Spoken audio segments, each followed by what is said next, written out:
صلی اللہ علیہ وسلم باہر تشریف لائے، آگے سے شیخین ملے، حضرت ابو بکر اور عمر۔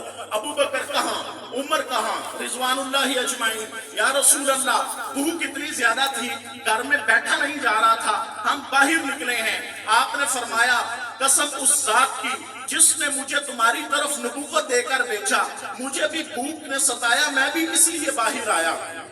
اتنے میں چوتھے آدمی گزرے، یا رسول اللہ آپ کہاں، کیا وجہ ہے؟ آپ نے فرمایا کہ ہمیں بھوک لگی ہے اس لیے ہم باہر آئے ہیں۔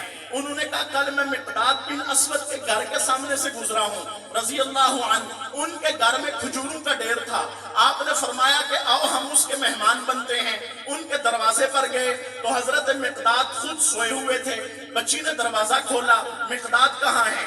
اتنے میں انہوں نے سن لیا، جلدی سے آئے، یا رسول اللہ میں حاضر ہوں۔ آپ نے فرمایا مقداد پتہ چلا ہے تیرے گھر میں کھجوریں ہیں۔ یا رسول اللہ میں نے قسم اٹھائی تھی جب تک ساری صدقہ نہ کر دوں آرام نہیں کروں گا، میں رات سونے سے پہلے صدقہ کر چکا ہوں۔ صحابہ ہماری طرح تو تھے نہیں کہ سنبھالتے رہو اور رکھتے رہو بینکوں میں، سارے ملک کے بینک ختم ہو جاتے ہیں، ہماری عوام کا پیسہ ختم نہیں ہو رہا۔ صحابہ کا یہ مزاج نہیں تھا، صحابہ دنیا کو دور بھی کرتے تھے، لوگوں پر خرچ بھی کرتے تھے، صدقہ بھی کرتے تھے، خیرات بھی کرتے تھے۔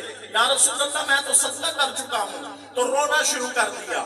آپ نے پوچھا روتے کیوں ہو؟ یا رسول اللہ آپ خود مہمان بن کر پہلی دفعہ آئے ہیں اور کھانے کی غرض سے آئے ہیں، کھانے کو کچھ ہے نہیں۔ آپ نے فرمایا تیرے گھر میں درخت ہے؟ نہیں یا رسول اللہ کھجور کا درخت نہیں ہے۔ یا رسول اللہ کوئی کھجور کا تنا ہے؟ جی میں نے جو چھت ڈالی ہے اس میں ایک تنا ہے مگر وہ خشک ہے۔ آپ نے اپنی کملی والی چادر اتاری اور کہا جاؤ اس کو جا کر میرا سلام کرو اور چادر بچھاؤ اور اس سے کہو اللہ کے نبی تجھ سے کھجوریں مانگتے ہیں۔ راوی کہتے ہیں جب میں نے جا کر سلام کیا، میرے سلام کے جواب پر خشک تنا سبز ہو کر ہلنا شروع ہو گیا۔ میں نے چادر بچھائی اور آپ کا حکم سنایا، اس نے کھجوریں گرانا شروع کر دی، گٹھ بن گئی، میں نے اٹھائی، حاضر خدمت ہوا۔ مقداد صرف اتنی کھجوریں دی، یا رسول اللہ اور بھی گرا رہا تھا، مجھے خیال ہوا اٹھاؤں گا کیسے؟ آپ نے فرمایا اللہ تجھ پر رحم کرے، اگر تو نہ اٹھاتا یہ قیامت تک کھجوریں برساتا اور میری ساری امت قیامت تک کھجوریں کھاتی رہتی۔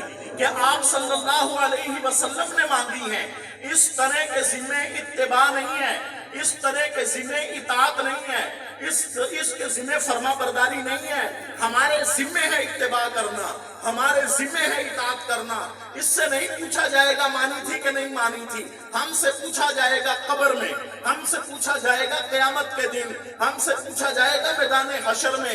بتاؤ میرے محبوب کی مان کر زندگی گزار کر آئے ہو یا اپنی من چاہی پر زندگی گزار کر آئے ہو؟ آپ کو احد میں